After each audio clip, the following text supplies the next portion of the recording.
selamat pagi. Jumpa lagi di Berita Padang bersama saya, Afrin Meriana. Sejumlah berita aktual dan menarik akan kami sajikan untuk Anda. Berikut 3 berita utama pagi ini.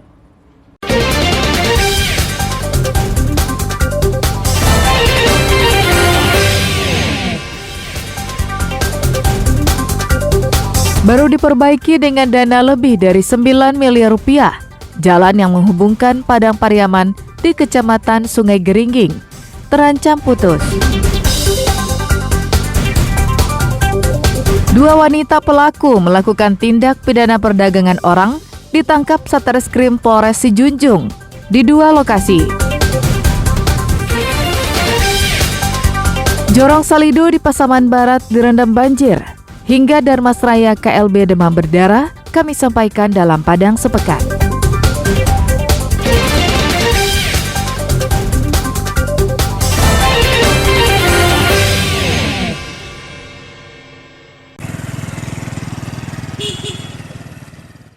Ruas Jalan Luhuang yang menghubungkan Padang Pariaman menuju Agam yang berada di Kecamatan Sungai Geringging terancam putus.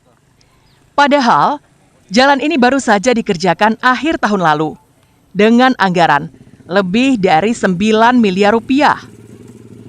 Pantauan di lapangan, pengerjaan jalan ini terkesan asal-asalan. Sebagian material timbunan hanya ditutup terpal dan kembali ambles karena digerus hujan deras. Jika berpedoman pada prediksi cuaca yang dikeluarkan BMKG tentang potensi hujan di Sumatera Barat, besar kemungkinan badan jalan akan putus karena longsor digerus hujan deras. Selain pengerjaan seadanya, jalan juga tidak dilengkapi dengan saluran pembuangan permanen. Akibatnya, jika hujan deras, maka air akan mengalir di jalan menuju tempat yang rendah. Aliran air itu membawa serta pasir dan batu yang menjadi material jalan karena jalan ini tidak diaspal. Untuk menghindari kecelakaan, warga sekitar berinisiatif memberi batas pada pinggir jalan dan memberlakukan sistem buka tutup. Kondisi jalan seperti yang kita lihat saat ini sudah kembali terancam putus karena sudah amblasnya hampir dari separuh badan jalan. Ya, memang jalan ini baru diperbaiki, tetapi memang kalau kita melihat secara kasat mata, ya tidak begitu maksimal kayaknya. Tetapi ini tentu kita yang tahu itu tentu pihak dari kontraktornya. Jika melihat hasil pekerjaannya, pemerintah Provinsi Sumatera Barat harus bertindak tegas terhadap kontraktor yang mengerjakan proyek ini, karena berdampak pada masyarakat yang menggunakan jalan itu untuk membawa hasil pertanian ke sekolah dan bekerja. Eki Rafki melaporkan dari Padang Pariaman.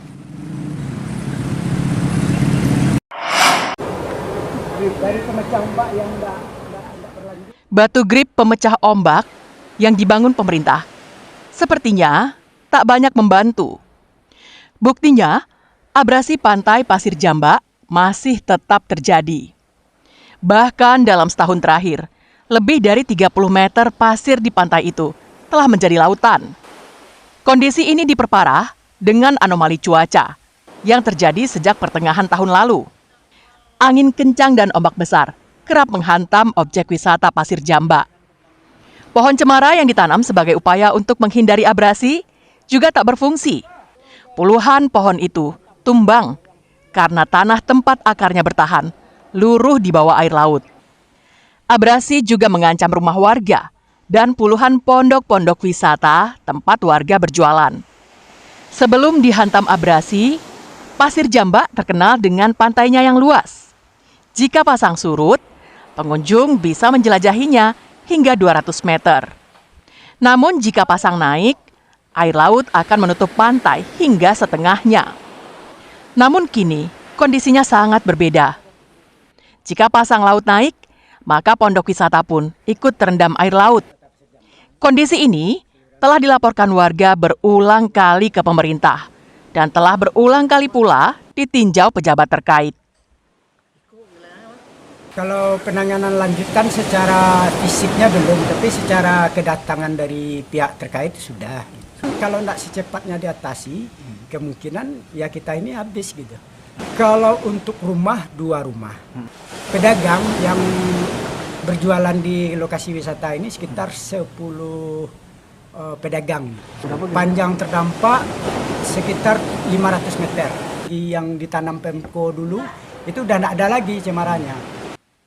Pemerintah harus bekerja cepat untuk menanggulangi abrasi di pantai Pasir Jamba ini. Jika tak segera dituntaskan, maka pantai Pasir Jamba hanya akan tinggal kenangan. Alfi melaporkan dari Padang.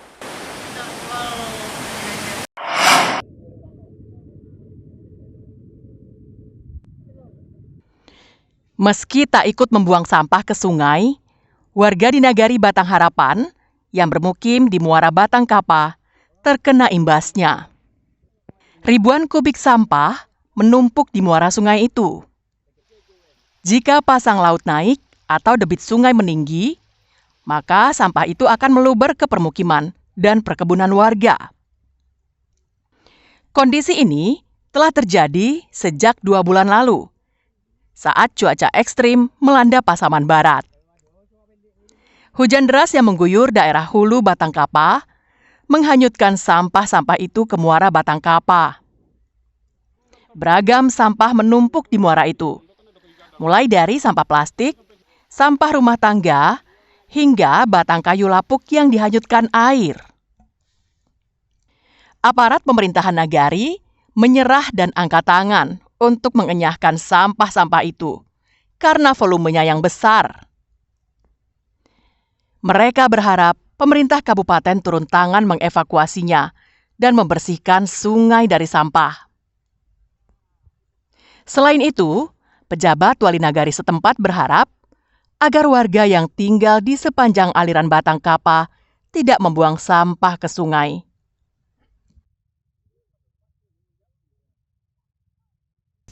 Itu sudah menumpuk yang sangat luar biasa. Kami berharap kepada seluruh masyarakat yang ada di hulu, yang ada di Kabupaten Pasaman Barat ini agar sadar untuk membuang sampah yang ada di tengah-tengah masyarakat. Harapan yang sama juga disampaikan Camat Kecamatan Sasa. Himbauannya kami minta juga kepada masyarakat kami yang ada di pinggiran Sungai Batang Kapar ini agar jangan membuang sampah ke sungai. Akibatnya akan terjadi penumpukan sampah dan terjadinya banjir. Banyak sekali di pinggiran sungai Batang Kapar ini sangat banyak sampah-sampah yang berasal dari plastik dan juga dari pohon-pohon kayu yang tumbang. Sejatinya, melarang warga membuang sampah ke sungai bukan hanya tanggung jawab pemerintah saja, tapi merupakan tanggung jawab bersama. Perilaku membuang sampah pada tempatnya akan terjadi jika hal itu dibudayakan dari rumah masing-masing. Kepala rumah tangga bertanggung jawab akan sikap anggota keluarganya untuk membuang sampah di tempat sampah. Safatul Ulum melaporkan dari Pasaman Barat. Ini 5,17. 2 pekan pasca libur Lebaran, aktivitas gadai barang di kantor Pegadaian meningkat. Banyaknya kebutuhan yang harus dipenuhi oleh masyarakat, seperti kebutuhan sekolah dan kebutuhan modal usaha, menjadi salah satu penyebab masyarakat datang ke Pegadaian. Perhiasan emas menjadi barang yang paling banyak digadaikan warga. Jumlahnya lebih dari 85% transaksi. Setelahnya, telepon genggam, laptop, dan peralatan elektronik. Kondisi pasca Lebaran ini sangat berbanding terbalik dengan suasana sebelum Lebaran. Saat itu, banyak warga yang menebus barang gadaiannya. Di kantor Pegadaian terandam, di pusat kota Padang ini, jumlah warga yang menebus barang gadaian itu mencapai lebih dari 5 miliar rupiah. Hingga saat ini, Pegadaian telah menerima barang warga yang digadaikan dengan jumlah lebih dari 2 miliar rupiah. Jumlah ini diperkirakan akan terus meningkat hingga akhir bulan depan. Setelah Lebaran kemarin, setelah 1 minggu masuk ya setelah Lebaran, itu peningkatan nasabah terjadi, Pak. Jadi setelah selesai liburan, nasabah-nasabah kembali ke aktivitas normal kembali, dan nasabah kembali memanfaatkan jasa pegadaian untuk kebutuhan harian nasabah, seperti itu. Jadi kalau dari peningkatan sudah cukup recovery ya, sudah 50% nasabah-nasabah yang melakukan penebusan di sebelum Lebaran saat ini sudah kembali ke pegadaian. Bagi warga, pegadaian merupakan pilihan pertama untuk mendapatkan dana segar karena proses yang mudah. Ada cincin, laptop, juga motor. Untuk keperluan kuliah juga. Berarti sebelumnya sudah pernah menggadaikan juga? Tidak. Ini kali keberapa? Ide yang ketiga kali. Terima kasih ya. Siklus di pegadaian ini nyaris tak berubah dari tahun ke tahun. Banyak warga yang menggadaikan barang usai Lebaran dan saat tahun ajaran baru. Barang-barang itu akan kembali ditebus beberapa hari menjelang Lebaran. Robiham melaporkan dari Padang.